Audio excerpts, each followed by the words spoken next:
இப்படித்தான் கோர்ட்ல ஒரு கேஸ், மனைவியை தலாக் விட்டார் கணவன் அல்லது அடிச்சிட்டான். என்ன காரணம்னு சொல்லி நீதிபதியிட்ட போய் நிக்கிறாங்க. நீதிபதி கேட்டார், என்ன உன் மனைவியை நீங்க அடிச்சிட்டீங்களாமே, என்ன காரணம், ஏன் அடிச்சீங்க, ஏன் ஒரு பெண்ணை கை நீட்டி அறைந்தீர்கள்?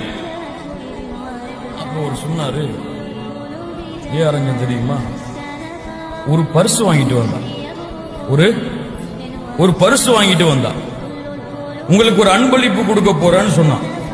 சரிமா குடுமான்னு சொன்னான். ஒரு பெரிய பரிசா இருந்துச்சு. அந்த பரிசை ஓபன் பண்ண, அதுல இருந்து ஒரு குட்டி பரிசு வந்துச்சு. அதை எடுத்தான். அதுலயாவது இருக்கணும் பார்த்தேன். அதை ஓபன் பண்ண, அதுல இருந்து ஒரு குட்டி பரிசு வந்துச்சு. அதையாவது கொடுப்பாளுன்னு பார்த்தா, அதுல இருந்து ஒரு குட்டி பரிசு வந்துச்சு. அதுல இருந்து ஓபன் பண்ணி கொடுப்பாளான்னு பார்த்தேன், அதுவும் இல்ல. அதுல இருந்து ஒரு குட்டி பரிசு வந்துச்சு. அதுலயாவது கொடுப்பாளான்னு பார்த்தேன், இல்ல. சரி, அதுல இருந்து ஒரு குட்டி பரிசு வந்துச்சு. அதுலயாவது கொடுப்பாளான்னு பார்த்தேன், இல்ல.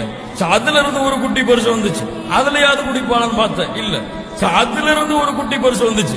நீதிபதி சொன்ன, என்னன்னு சொல்லு, ஏன் இப்படி போய்கிட்டே இருக்கிற? உங்களுக்கே இவ்வளவு கோபம் வருத, நேரில் பார்த்த எனக்கு எவ்வளவு கோபம் வரும்? அதாங்க அடிச்சேன்னு.